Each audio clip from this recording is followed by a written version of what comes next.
The night everything changed, I was wearing a red dress that cost more than my in-laws' monthly mortgage. Not that they knew that, of course.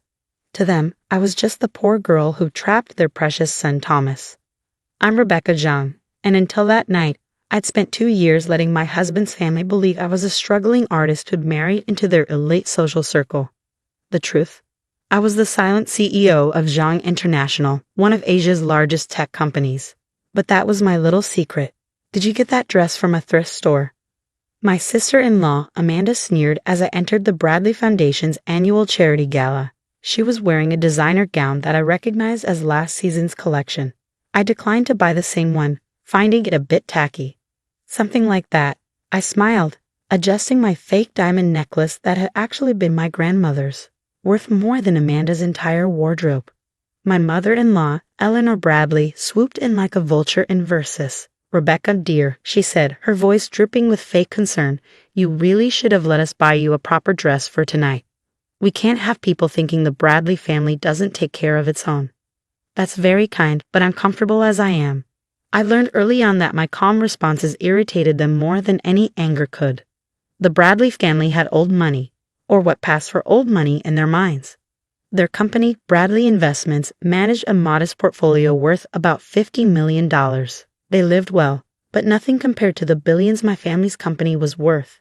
Not that I cared about money, but the irony of their constant jabs about my poverty never failed to amuse me. I saw my husband Thomas across the room, chatting with potential investors. He caught my eye and winked.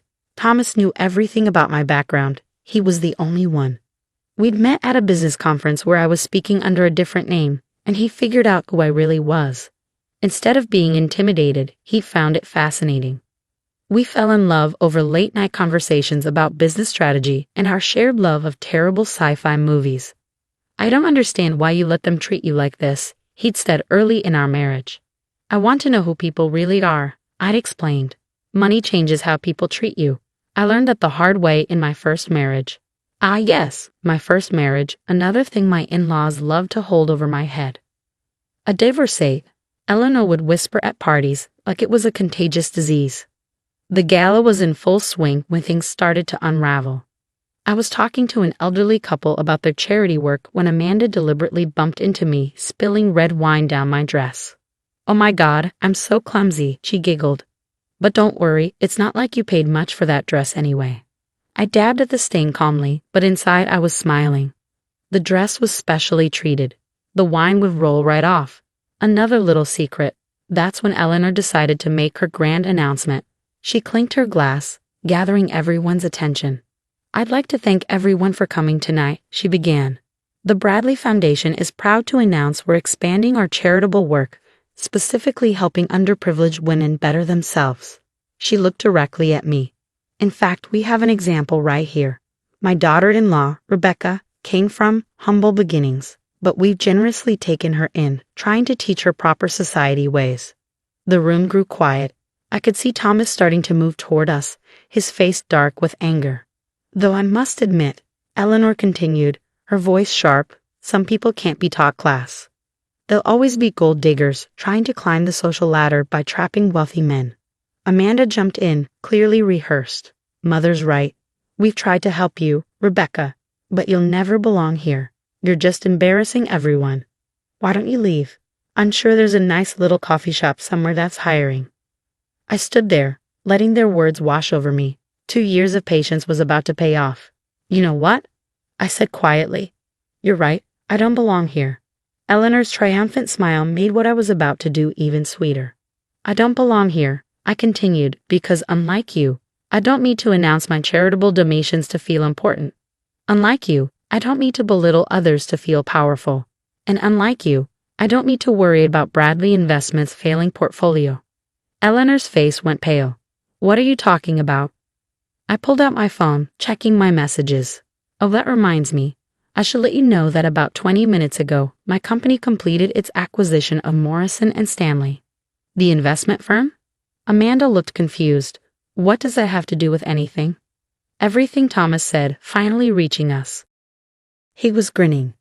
"Because Morrison & Stanley handles all of Bradley Investments' accounts, and my wife's company just bought them. The glass slipped from Eleanor's hand, shattering on the marble floor. Your company? Amanda stammered. I smiled, reaching up to unpin my hair.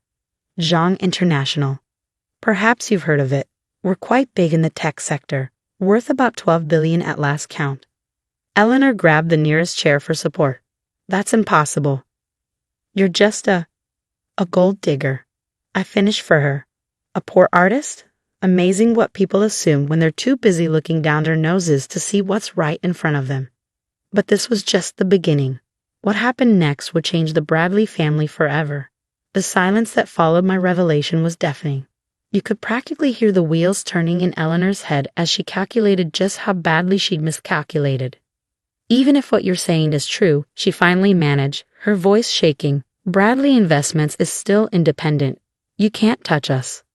I pulled up another message on my phone. About that. Thomas, darling, what time is it? My husband checked his watch with theatrical flair. 9:45 p.m. Perfect. That means the papers have just been filed. You see, Eleanor, Bradley Investments has been in trouble for a while. Your expansion into real estate last year was ill-advised. Your company's been hemorrhaging money, forcing you to take out high-interest loans just to maintain appearances. Amanda's face went from pale to green. How do you know about that? Those records are private. Nothing's private when you own the bank, I said softly. As of 9 o'clock tonight, Zhang International owns every loan Bradley Investments took out. We also own this building, by the way. Bought it last week. Eleanor swayed on her feet. This building belongs to the Bradley Foundation. Belong, Thomas corrected. The foundation's board voted to sell it due to financial constraints. It just didn't tell you yet. Probably because you've been too busy planning how to humiliate my wife to attend the last 3 board meetings. The crowd around us had grown larger, society's elite watching the drama unfold like a tennis match. I could see phones recording discreetly. This would be all over social media by morning. You can't do this, Eleanor whispered. We're family. Family? I let out a small laugh.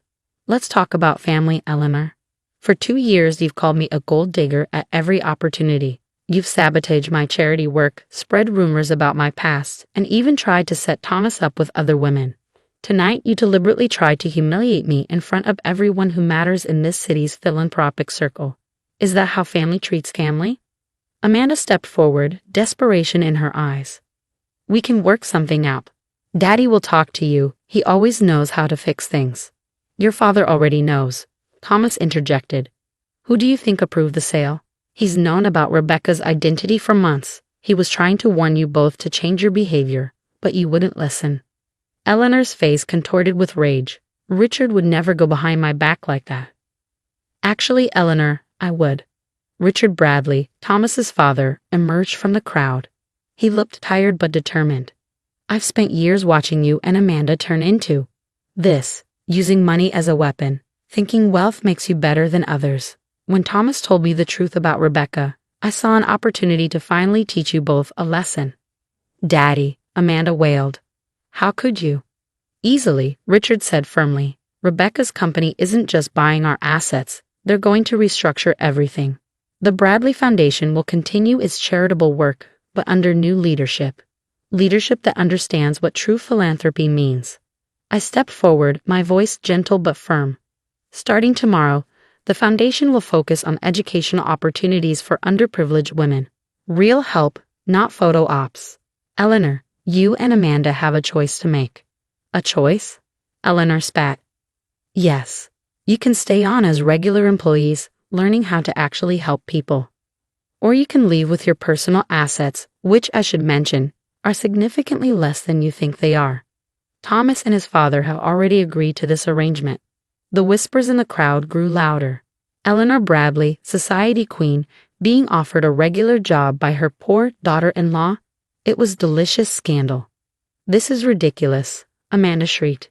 Mother, tell them they can't do this. But Eleanor's rage had turned to something else. Fear. She'd finally realized just how completely her world had changed. Why, she whispered. Why go through all this? You could have crushed us instantly. I walked closer, keeping my voice low so only she could hear. Because money and power aren't weapons, Eleanor. They're responsibilities.